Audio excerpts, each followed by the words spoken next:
Welcome to part 42 of the Kicho Wong Dong series. In this edition, we're looking at the Ssang Mahk, which is the high X block.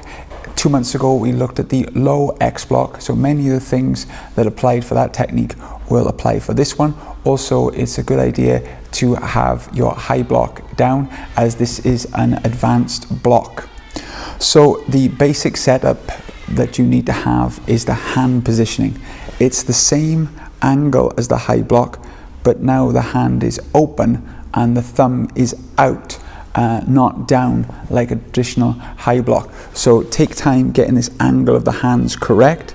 It is not too narrow, not too flat, 45 degrees, this exact same angle as your arm. The technique itself is in a Chungko Jasa front stance, and again it comes from the waist. The same rule applies as the low X block, in that if you have your left leg forward, your left hand is in front, and if you have your right leg forward, your right hand is in front, and you just pull the hands to the side and take up the same motion as a high block, just the other hand comes with you, and you should be able to see underneath your arms the elbows are out at the same angle as a high block, not too compressed, not too wide, and you should be able to see in the block it should go right above your head. Not much more to say about the block than that, other than it should come up across your body instead of straight up. So we're going to look at common mistakes now, and the main one that I see is the angle of the fingers. Sometimes, like I said earlier, it's too narrow, and sometimes it's too flat, and then other times the hands are turned out. So just make sure that hand positioning is the same all the time, and again, make sure that you are making the hands and the arm in the same angle, not a curve. The next common mistake is people coming straight up with the hands. So again, they're not coming across their body, they're just bringing the hands straight up without a twisting motion. Remember, your arms aren't as weak as your whole body, so make sure you twist into it. And the final common mistake that I see is it being too low, basically in line with your eyes, and then you can't see the technique. So too low, it's not really doing much at all, and not high enough, you can't see the technique. Once you have the technique down, it is important to test it. One of the difficult things about these advanced blocks is you can't actually see the application. So the easiest one to look at is the passing hand. So as you high block someone, this hand comes up with it, so you block and then pass the hand over. And you have many drills, many situations where this is useful.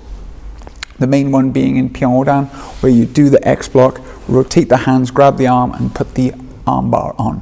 The next test goes with the low X block. So after you've done the low X block, take your hand behind your partner's hand, bring it into the chest close, open up the hands and start to rise slowly like the block itself, and this puts on a nasty finger and wrist lock.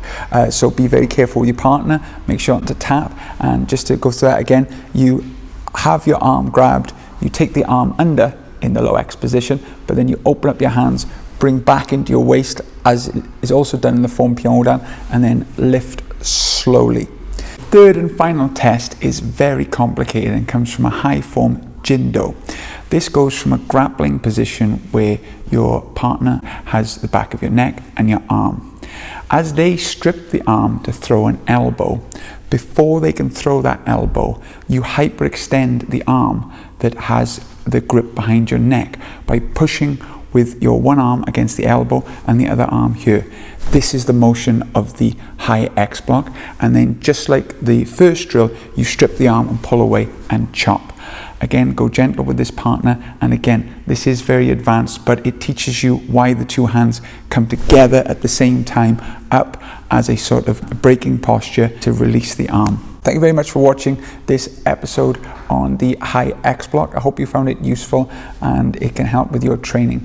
Please comment below if you know of any other techniques you'd like to see or you want me to cover. And as always, like and subscribe to the channel. Until next time, thanks.